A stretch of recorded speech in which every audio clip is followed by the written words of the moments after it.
আল্লাহু আকবার, আল্লাহ। ইমাম গজ্জালী হুজ্জাতুল ইসলাম, যিনি ইরাকের জমিনে ইমাম আজমের কবরের পাশে বাগদাদের শহরে যিনি ঘুমাচ্ছেন, হুজ্জাতুল ইসলাম ইমাম গজ্জালী রাহমাতুল্লাহ আলাইহি, তিনি কথা লেখেন, আল্লাহর প্রিয় নবী মুহাম্মদ রাসূলুল্লাহ সাল্লাল্লাহু আলাইহি ওয়াসাল্লাম এত মুরব্বী, এত শ্রেষ্ঠ তার হায়াত, আসমান ও জমিনকে যেই দিন আল্লাহ পাক সৃষ্টি করেন সেই দিন আমাদের নবী সেখানে দাঁড়ানো অবস্থা ছিল, তিনি নবী ছিলেন। সুবহানাল্লাহ। তোর কি আমাদের নবী কি নতুন না পুরান? কত পুরান।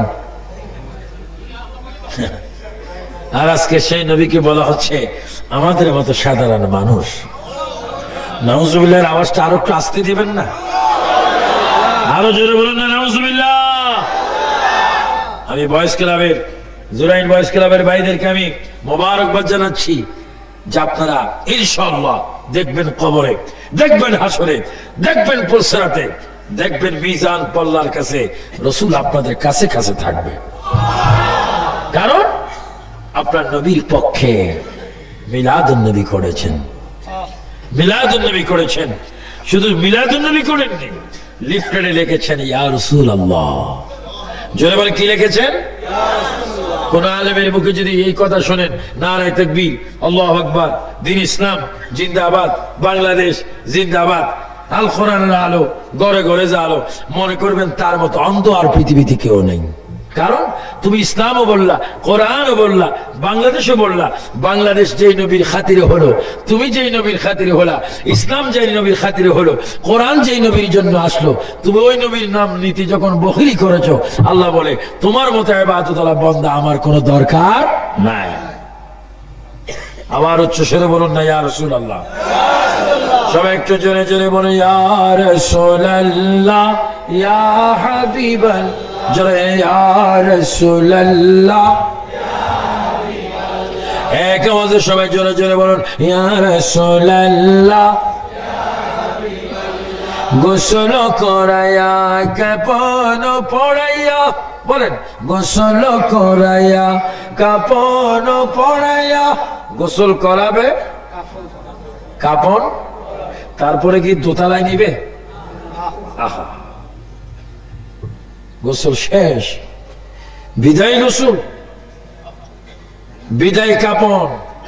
বহু গোসল করেছেন, গোসল করার পরে ড্রেস পোশাক বদলি বলেছেন মা বাচ্চাই, বিবি কি বলেছেন বাদ দেওয়ার জন্য।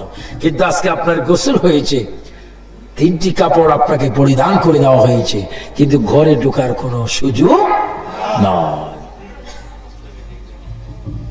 সন্তান যখন, বাবা যখন মারা যায়, ছেলেরা তখন এক টেবিলে বসে ফয়সালা করে জানাজার টাইম কখন দেওয়া হবে, গোসল কে করাবে, কখন করাবে, সিদ্ধান্ত নেই। বাবা চিৎকার দিয়ে কাঁদছে, হে আমার ছেলেরা, আমি এতক্ষণ তুরপিতে ছিলাম, বিল্ডিং আমার, বাড়ি আমার, ঘর আমার, সম্পদ আমার, খতিয়ান আমার, ক্যাশ আমার, সব আমার। আমার নিঃশ্বাস চলে যাওয়ার পরে তোরা কি আমার পর হয়ে গেলি? আমাকে আমার বিল্ডিং থেকে বাহির করার জন্য তোমরা ফয়সালার মধ্যে বসে গিয়েছো। যখন লাশ ঘরের দরজা দিয়ে বাহির করে কিতাবে আসে, বাহিরে শরীয়তের মধ্যে দেখি লাশ, তখন একটা চিৎকার দেয়, এ আমার ছেলে, আমাকে আস্তে আস্তে বাহির কর, আমি জনমের মতো বাহির হয়ে যাচ্ছি, আর এই ঘরে আমার ঢুকার কোনো সুযোগ নাই। বাবা কাঁদবে, ছেলে শুনবে না। মদিনার নবী মদিনার থেকে ডাক দিয়ে বলবে, উম্মত, জুরাইনের বাসার থেকে তোমার লাশটা বাইর করে যখন ছেলেরা গোসল দেওয়ার জন্য নিয়ে যাচ্ছে, তুমি কাঁদছো। কিভাবে তুমি কবর থাকবে, কিভাবে তুমি অন্ধকার কবরের মধ্যে তোমার দিনটা কাটাবে? উম্মত, তুমি কেন কাঁদো? এটা তোমার বোকামি। তুমি যখন মরতেছিলে, আজরাইল যখন তোমার সামনে এসেছিল, শয়তান যখন তোমার ঈমানটা নেওয়ার জন্য এসেছে, উম্মত রে, তুমি কি দেখোনি তোমার ডান পাশে আমি দাঁড়িয়েছিলাম? কাঁদিস না, কাঁদিস না, ঘর তোর পর হবে, সমাজ তোর পর হবে, পৃথিবী তোর পর হয়ে যাবে।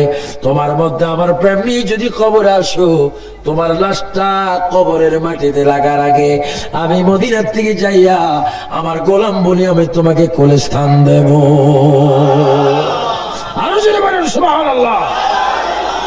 সুন্নি মুসলমান ভাইরা, জুরাইনের মুসলমান ভাইরা, বিভিন্ন জেলার ভাইরা আওয়াজ দিয়ে বলেন, সে অন্ধকার কবরে আমরা রাসূলের কোল মুবারকে যাইতে চাই কি চাই না?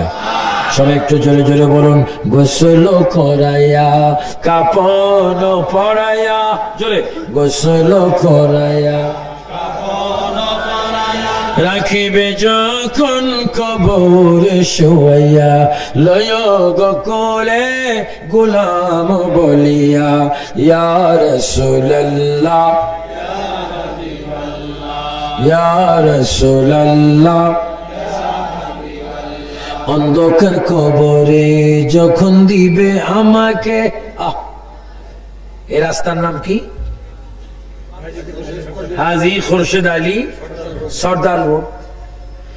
রোড ঠিক আছে, কিন্তু সর্দার সাহেব এখন দুনিয়াতে। কিন্তু এই রোডের কারণে এই রোড এখন রোড নয়, এটা বেহেশতের এই বাগানের কারণে সর্দার সাহেবের কবরকে আল্লাহ পাক জান্নাত বানিয়ে দিয়েছেন। আরো জোরে বলুন না সুবহানাল্লাহ। এই জন্য ভালো কাজ করে পৃথিবীর থেকে ভালো কিছু স্মৃতি রেখে পৃথিবীর থেকে বিদায় হওয়ার প্রয়োজন আছে কিনা? এই রোড আজকে জান্নাতের বাগান হয়েছে। আপনারই নূরের ঝলক লাগিয়া, বলেন, আপনারই নূরের ঝলক লাগিয়া কবরের আধার যাবে চলিয়া। সুবহানাল্লাহ। আর একটু চিল্লে যুবক ভাইরা বলো সুবহানাল্লাহ। নবীর নূরের ঝিলিক আমরা কবরে দেখতে চাই কি চাই না? আপনারই নূরের ঝলক লাগিয়া কবরের আধার যাবে চলিয়া, দয়া করিয়া দিও গো দেখা, বলেন, দয়া করিয়া দিও গো দেখা, ইয়া রাসূলুল্লাহ ইয়া রাসূলুল্লাহ। গভীর মনোযোগ। মা আমেনা বলেন, আমার পেটের ভিতরে আখির জামানার নবীর নূর মুবারক প্রবেশ করার পরে আমি ওযু করতে গেলাম, পানির কূপের সামনে গেলাম। পানির কূপের সামনে যাওয়ার পরে জমজমের পাশে একটা কূপের কাছে আমি গেলাম। প্রতিদিন সেখানে বালতি দিয়ে আমি পানি তুলি। আজকে দেখে পানি তুলতে হয় না, পানি অটোমেটিক আমার কদমের কাছে চলে এসে গেছে। পানি আমাকে সালাম দিচ্ছে। পানি বলে, আমেনা, ও আমেনা, তুমি ধন্য, তোমার তকদির ভালো। মা আমেনা বলেন, পানি যখন আমার সাথে কথা বলে আমি আশ্চর্য হয়ে গেলাম। পানি রে, গতকাল তোমার কাছে আমি এসেছিলাম, তুমি আমার সাথে কথা বলোনি। আজকে পানি রে, তুমি আমাকে স্বাগত জানাচ্ছ, আমার সাথে কথা বলছো। কারণ কি? পানির জবান খুলে যাবে না গো। গতকালকে নামে না আর আজকে নামে না, আকাশ পাতাল বেশ কম। কয় কারণ কি? কয় কালকে তুমি ছিল নবী মুক্ত, আজকে তোমার পেটের ভিতরে আখিরি নবীর আগমন হয়েছে। আরো জোরে বলুন না সুবহানাল্লাহ। মা আমেনা বলেন, পানির থেকে শুনলাম আমি আখিরি জামানার নবীর মা হয়ে যাচ্ছি। এবার আমি ঘরে গিয়ে একটা গ্লাস হাতে নিয়ে একটু পানি খাবো। হঠাৎ করে দেখি হাতটা যখন আমি গ্লাসের দিকে নিচ্ছি, গ্লাসটা অটোমেটিক আমার হাতে চলে আসছে। পানির কাছে যখন যাচ্ছি, পানি অটোমেটিক গ্লাসটা ফুল হয়ে গেছে। আমি বললাম, কিরে গ্লাস, তুমি আমার হাতে এসে যাও। পানি অফসাফ এসে যায়। কারণ কি? পানি গ্লাস যৌথভাবে জবাব দিচ্ছে, আমেনা গো, এই জন্য তুমি আজকে আনন্দের সাগরে পড়েছো, তুমি রহমতুল আলামিনের মা হয়ে গেছো। আল্লাহু আকবার, আল্লাহু আকবার। এখনো আমার নবী দুনিয়াতে আসেনি, এখনো মায়ের পেটে গর্বে। এই ঈদে মিলাদুন নবীর আলোচনা করতেছি। নবীজি আমার জিজ্ঞাসা করবে, আবু সুফিয়ান, আমি কি অন্যায় করেছিলাম আমার জুরাইনের আমার আশেক বয়েস ক্লাবের উম্মতেরা এত মোহাব্বত করে মাহফিল করেছে, তুমি একটু মিলাদুন নবীর কথা বললা না। আমি কি তোমার এমন কি অপরাধ করেছি? আজকে যদি আমি তোমাকে সুপারিশ না করি তুমি কি করবা? এজন্য মিলাদুন নবীর কথাটা আপনাদের কাছে তুলে ধরতেছি আমার ভাইয়েরা। মা মানে এইভাবে বলেন, আমি পাথরের কাছে যাই, পাথর আমাকে সেজদা করে, বৃক্ষ আমাকে সেজদা করে, হরিণ আমাকে সেজদা করে, বাঘ আমাকে সেজদা করে, পানি আমাকে সেজদা করে। অর্থাৎ যেই দিকে যাই শুধু দুরূদ শরীফের আওয়াজ শুনি। আর হঠাৎ করে আমি আওয়াজ শুনতে পাই, আমি না খামোশ, তুমি আখিরি জমানার নবীর মা, তুমি চলাফেরা করতে সাবধান। যেরকম সুবহানাল্লাহ। মা মেরা বলেন, এইভাবে কয়েক মাস অতীত হলো। এবার হঠাৎ করে আমি একদিন ঘুমাইলাম, ঘুমের ঘরে দেখি একটা বুড়া মানুষ, দুই একটা দাড়ি পাকা, খুব লম্বা। কত লম্বা? 120 হাত। জোরে বলে 120 হাত। 120 হাত বাদ দেন, শুধু 10 হাতওয়ালা মুসলমান একজন যদি এখানে আসে, আপনার থাকেন বা না থাকেন, আমি কিন্তু দোতলা গিয়ে উঠবো। কারণ জীবন বাঁচান ফরজ। মা মেরা বলেন, আমার ঘরে একটা মানুষ প্রবেশ করলো, 120 হাত, 60 গজ, 120 হাত। মানুষটা এসে নামাজের শুরুতে দাঁড়াইলেন এবং কাঁদতেছেন। আমি জিজ্ঞাসা করলাম, আপনি কে? হঠাৎ করে আমার ঘরে প্রবেশ করলেন, আপনার নাম কি? ওই মানুষটা কেঁদে কেঁদে বলে, মা আমাকে কি আপনি চিনেন না? আমি পৃথিবীর প্রথম মানুষ, আমার নাম আদম আলাইহিস সালাম। আদম, হঠাৎ করে কেন আমার ঘরে আপনি আগমন করেছেন বলুন? মা আমেনাকে এই জন্য আগমন করেছি, আপনি আখিরি জমানার নবীর মা হতে যাচ্ছেন। এই সুসংবাদটুকু দেওয়ার জন্য আল্লাহ পাক আমাকে আপনার ঘরে পাঠিয়ে দিয়েছে। আল্লাহু আকবার বলেন। এবার বলে, ইয়া রাসূলুল্লাহ, ইয়া রাসূলুল্লাহ বলবেন যারা, তাদের কলবটা হয়ে যাবে মদিনার শহর। আর একটু জোরে বলে, ইয়া রাসূলুল্লাহ।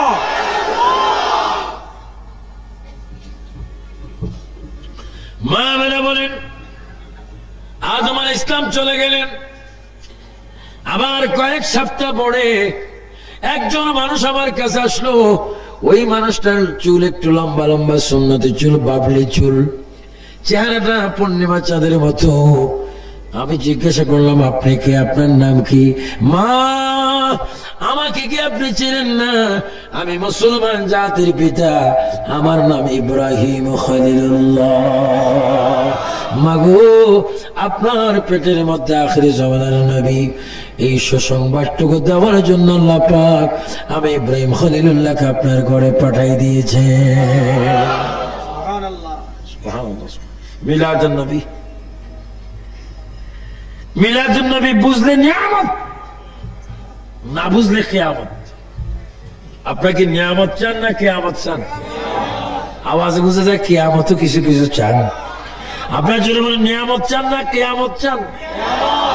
নবীর মিলাদুন নবী আমাদের জন্য কি নিয়ামত। আহা, নবীর আগমন। মা মেনা বলেন, এবার 1.5 মাস মাঝখানে ফাঁক হলো। এবার একটা মানুষ আসলো, প্রায় 23 হাত লম্বা। ওই মানুষটা আমার সামনে এসে চোখের পানি ফেলে ফেলে যখন কাঁদতে লাগলেন, আমি জিজ্ঞাসা করলাম, আপনি কে? তিনি বলে, মা, ও মা, আমাকে কি আপনি চেনেন না? আমি মুসা কালিমুল্লাহ। সুবহানাল্লাহ, আমি মুসা কালিমুল্লাহ। মা, আমি এই হাতে থাপ্পড় দিয়ে আজরাইল ইসলামের চোখ বাহির করে ফেলেছিলাম। ও মা, আজকে শুধু আপনার কদমে এসেছি একটা সুসংবাদ দিতে। আপনার পেটে এমন একজন রাসূল আগমন করেছেন, উনি না হলে আমিও জন্ম হতাম না। ও সুসংবাদ দেওয়ার জন্য আল্লাহ পাক আমাকে আপনার ঘরে পাঠিয়েছেন। চলে বলুন সুবহানাল্লাহ, আল্লাহু আকবার। তাকবীর, আল্লাহু আকবার বলেন, আল্লাহু আকবার। মুসা নবী বলেন, আমি হতাম না যদি আপনার গর্ভজাত সন্তান সৃষ্টি না হতো। এভাবে অনেক অনেক নবীদের আগমন। ইদ্রিস পয়গম্বর এসেছেন, হারুন আলাইহিস ইসলাম এসেছেন, দাউদ আলাইহিস ইসলাম এসেছেন, সুলাইমান আলাইহিস ইসলাম এসেছেন। সর্বশেষ একজন ব্যক্তি এসেছেন, উনি এসে আমার নবীজির মায়ের কদমের কাছে দাঁড়িয়ে আছেন। মা মেনা প্রশ্ন করেন, আপনি কে? মা, আমাকে কি আপনি চেনেন না? আমি চতুর্থ আসমান থেকে এসেছি। আমার মার নাম বিবি মরিয়ম। মাগো, আমার মা এমন একজন মা, যেই বিবি মরিয়মকে আপনার গর্ভজাত সন্তান আখিরি নবী আমার মা বিবি মরিয়মকে জান্নাতের ভিতরে শাদী করবে। জোরে বলুন সুবহানাল্লাহ। আল্লাহু আকবার। আরো জোরে আল্লাহু আকবার। আপনার পেটের ভিতরে আখিরি জামানার নবী, আমি যার উম্মত হওয়ার জন্য প্রার্থনা করে আল্লাহর দরবারে আগেও কাঁদতেছি, এখনো কাঁদতেছি। ওই নবী আপনার পেটের ভিতরে মিলাদ হবে, আগমন করবে। ও সুসংবাদটুকু দেওয়ার জন্য আমি ঈসা রূহুল্লাহ আপনার ঘরে আগমন করেছি।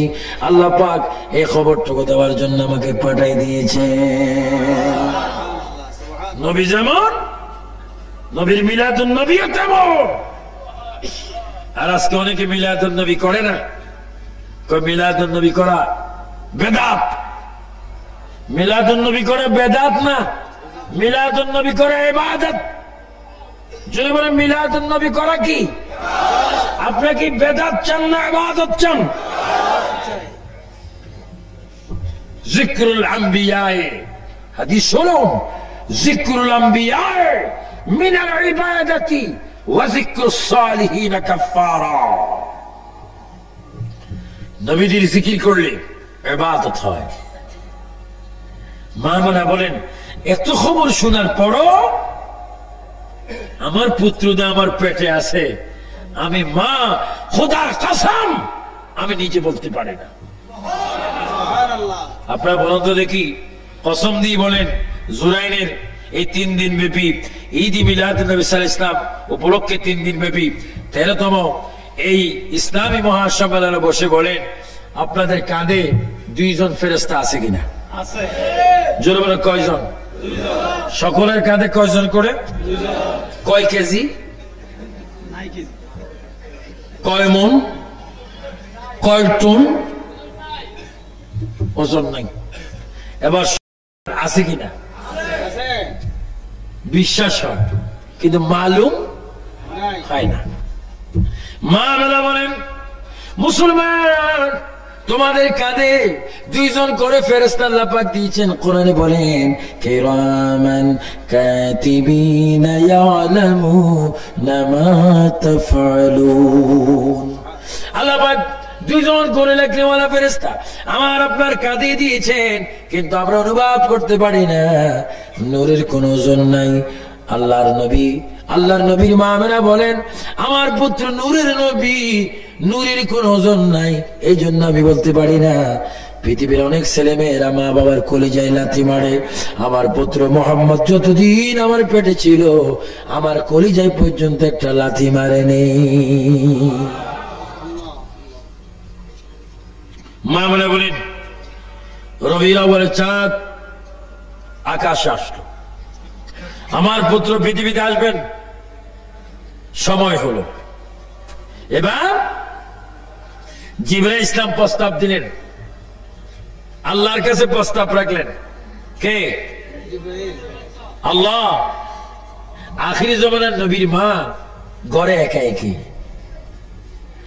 নবী আসবেন, ওনার খেদমতের জন্য কিছু ধাত্রীর প্রয়োজন। যদি আপনি বলেন তাহলে আমি জান্নাত থেকে নিয়ে যাব। আল্লাহ বলে, জিবরাইল তুমি সুন্দর কথা বলেছ, যাও জান্নাত থেকে বিবি আসিয়া, বিবি মরিয়ম, বিবি হাজরা, বিবি হাওয়া, এই 4 জন মহিলাকে সসম্মানে হযরত আমিনার ঘরে নিয়ে যাও। তারা যেন আমার নবী আসা মাত্র খেদমত করে। চিৎকার দিয়ে বলেন সুবহানাল্লাহ। মিলাদুন নবী, এটার নাম কি? মিলাদ। তো নবীজির মা ঘুমাইলেন, আপনাদের অসুবিধা হয় না? প্রথম নারী, আমার নাম বিবি হাওয়া। জান্নাতের ভিতরে গুন্দুম খাইছিলাম, স্বামীকে হেরে কাঁদিছিলাম। ও মা, যে নবীর নামে রসুলায় দোয়া কবুল হয়েছে, ওই নবী কিছুক্ষণ পরে দুনিয়াতে আসবে। মাগো, ওই নবীর খেদমত করার জন্য আল্লাহ পাক আমি বিবি হাওয়াকে আপনার খেদমতে পাঠাই দিয়েছে। আপনাকে আমি বিবি মরিয়াম, আপনার পরিচয় কি? আমি ঈসা নবীর মা, আমি মরিয়াম আপনার খেদমতের জন্য এসেছি। আপনি কে? আমি বিবি হাজারা। আপনার পরিচয় কি? ইব্রাহিম ও খলিলুল্লাহর বিবি, ইসমাইল ও জবিউল্লাহর মা। আমি আপনার খেদমতে এসেছি। চতুর্থ নম্বরে মহিলাটা বেশি বেশি কাঁদতেছে। আপনার নাম কি? কাঁদছেন কেন? মা, আমি এই জন্য কাঁদছি, আমার নসিব ভালো গো মা। আমি ফেরাউনের পরিবার, আমার নাম আসিয়া। আমি আজকে ধন্য হলাম গো মা, আখিরি নবীর খেদমত করার সুযোগ পেয়ে। জোরে বলুন সুবহানাল্লাহ।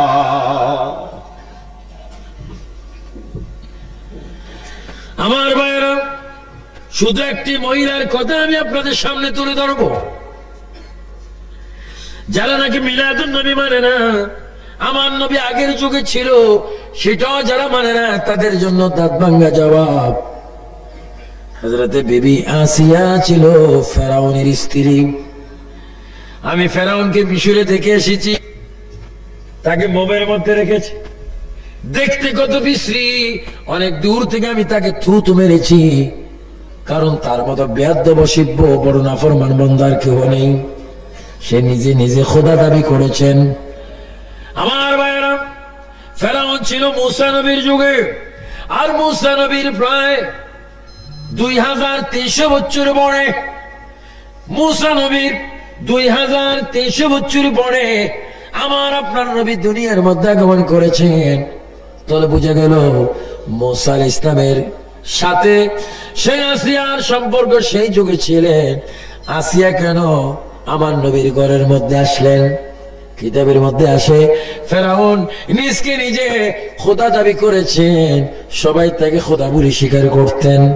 একদিন সে ডিক্লেয়ার দিলেন, আমার প্রজারা, আমি চাই তোমরা আমাকে শুনাই শুনাই খোদা বলবে, আমি তোমাদের উপর খুশি হয়ে যাব। হুজুরি বললেন, জানাব ফেরাউন, আপনাকে আমরা খোদা ততক্ষণ পর্যন্ত বলবো না যতক্ষণ আপনার বিবি আসি আপনাকে খোদা স্বীকার না করবে। কি? আমার বিবি কি আমাকে খোদা বলেন না কেন? যদি আমাদের কথা আপনার সন্দেহ হয়, গিয়ে দেখেন। ফেরাউন কথাটুকু যাচাই করার জন্য পাক ঘরের মধ্যে চলে গেলেন, যেখানে মা বোনেরা পাক করেন, রান্না বাড়া করেন। সেখানে ফেরাউন গিয়ে বিবি আসিয়ার কাঁধের উপর হাত দিয়ে ফেরাউন বলে, বিবি গো, আমি তোমাকে কত ভালোবাসি, তুমি আমাকে খোদা মানো আমি নিশ্চয়ই জানি, কিন্তু তুমি আজকে এমন ভাবে খোদা বলবে, আমি তোমার জবানের কথা যেন আমার নিজ কানে শুনি। আসিয়া চিৎকার দিয়ে আকাশের দিকে নজর করে একবার বললেন, আল্লাহ। সবাই জোরে বলে আল্লাহ, আরো জোরে বলে আল্লাহ। ইমান হেফাজত করার মালিক কে? আসিয়া ডাক দিয়ে বলে আল্লাহ। ফেরাউন আসিয়াকে আবার বলেন, তুমি কোন আল্লাহকে ডাক দিচ্ছ? আমি না তোমার প্রভু, আমি তোমার একদিকে স্বামী, একদিকে তোমার জন্য প্রভু, আমি তোমার ঘর, তোমার ইলা, তোমার স্রষ্টা।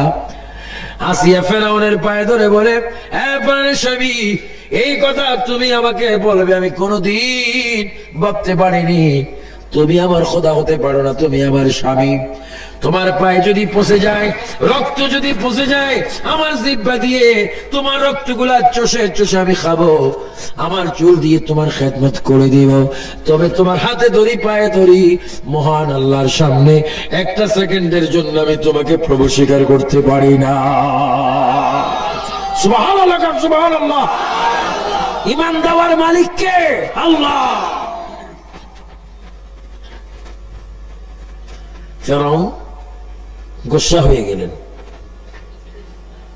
সিংহাসনে গিয়ে বসলেন। উজির, তোমার কথা সত্য, আমার স্ত্রী আমাকে প্রভু বলে না, এটা তুমি আর আমি জানি, কিন্তু এমন একটা বুদ্ধি তুমি আমাকে দাও যে বুদ্ধির কারণে আমার স্ত্রী আমাকে প্রভু বলতে বাধ্য হবে। তাই যদি বুদ্ধি নেন, আমি আপনাকে বুদ্ধি দিচ্ছি। আপনার স্ত্রী আসিয়া কোনদিন চন্দ্র সূর্য দেখেনি, বেগানা পুরুষ তার চেহারা দেখেনি। তাকে যদি হাজার মানুষের সামনে উলঙ্গ করতে পারেন, তার লজ্জার স্থান সে রক্ষা করার জন্য আপনাকে খোদা বলে দেবে। জোরে বলুন না নাউজুবিল্লাহ। যত বড় অসিব্য বুদ্ধি, তোর অসিব্য মার্কা শয়তান। কথাই হোক, ফেরাউন কয়েকজন মানুষ পাঠাই দিলেন আসিয়ার কাছে, যাও নিয়ে আসো। মায়ের জন্য বোধ কিতাবে দেখ, ফেরাউন কয়েকজনকে পাঠাই দিলেন। এই বেগানা পুরুষ গড়ি আসিয়ার হাতে ধরলেন, পায়ে ধরলেন, চুলে ধরলেন, মাথার উপর করে সিংহাসনে নিয়ে আসলেন। নিয়ে আসার পরে ফেরাউন ডাক দিয়ে বলে, আসিয়া এখনো সময় আছে, তুমি আমাকে প্রভু বলে স্বীকার করো, আল্লাহ বলে স্বীকার করো। আসিয়া ডাক দিয়ে বলে, স্বামী গো, তুমি আমার মনের দুঃখ বুঝলা না, তুমি এই সিংহাসনের মালিক নয়, আল্লাহ পাক এই সিংহাসনের মালিক। এই কথা বলার পরে দুষ্ট ফেরাউন ইশারা দিলেন। ওই ফেরাউনের দরবারে, ফেরাউনের সেই সিংহাসনের সামনে ওই বেদিনরা শয়তান আসিয়ার শরীর থেকে কাপড়গুলা খুলে নিলেন। কাপড়গুলা খুলে যখন নিচ্ছেন, আসিয়া একটা চিৎকার দিয়ে বলে, আল্লাহ তুমি আমার ইজ্জত রক্ষা করো। আল্লাহ পাক বলে, জিবরাইল, ও জিবরাইল, আর দেরি করিস না, জান্নাত থেকে একটা শাড়ি নিয়ে যা, আসিয়ার গায়ের মধ্যে শাড়িটা পরিধান করাইয়ে দে। যারা ইমানদার তারা দেখবে আসিয়ার গায়ে পোশাক, আর যারা বেঈমান তারা দেখবে আসিয়া উলঙ্গ অবস্থা। তারপর আসিয়া প্রভু স্বীকার করে না। এবার চুলের মধ্যে ধরে মাটির মধ্যে টেনে টেনে সিংহাসনের পিছনে নিয়ে গেলেন। সিংহাসনের পিছনে নিয়ে আবার প্রস্তাব দেওয়া হলো, আসিয়া গো, জীবন যদি তুমি ভিক্ষা চাও, ফেরাউনকে তুমি খোদা এখনো সমাজে স্বীকার করো। আসিয়া বলে, আমার জীবন যাবে, আমি আল্লাহর সামনে আমার স্বামীকে আমি কখনো প্রভু বলতে পারি না। এবার দুষ্টরা আসিয়াকে উলঙ্গ করে, দুই হাত দুই দিকে টান দিয়ে বড় একটি গাছের সাথে দুই হাতের তালুর মধ্যে দুইটা বড় বড় জলি যখন ফেরাক মারিয়া দিলেন, দুই পায়ের তালুর মধ্যে যখন দুইটা ফেরাক মেরে দিলেন, এবার হাত পাও টানা দিয়ে গাছের মধ্যে লটকি যখন রেখেছেন, কলিজা বরাবর একটা তীর যখন মারার জন্য এসেছে, আসিয়া আকাশের দিকে চিৎকার দিয়ে বলে, আল্লাহ আখিরি জমানার নবীর উসিলা আমার ইজ্জত রক্ষা করো। এই কথা যখন আসিয়া ডাক দিয়ে যখন বললেন, আসিয়া বলে, আমি দেখতে পেলাম, হঠাৎ করে দেখি নূরের একজন মানুষ আমার শরীরের মধ্যে হাত বুলাই দিচ্ছে। আর আমি দেখতেছি ওই মানুষটা আমাকে বলে, আসিয়া এখন আমি দুনিয়ার মধ্যে আসি নেই, আমি আখিরি পয়গম্বর মুহাম্মদুর রাসূলুল্লাহ সাল্লাল্লাহু আলাইহি ওয়াসাল্লাম, তোমার যন্ত্রণা সহ্য করতে পারি না, এই জন্য তোমাকে আমি মুছে দিয়ে গেলাম। আমার মা আমার পেট থেকে যেই দিন আমি দুনিয়াতে যাব, ওই মায়ের ঘরে তোমার আমার সাক্ষাৎ হবে। জোরে বলুন সুবহানাল্লাহ, আল্লাহু আকবার।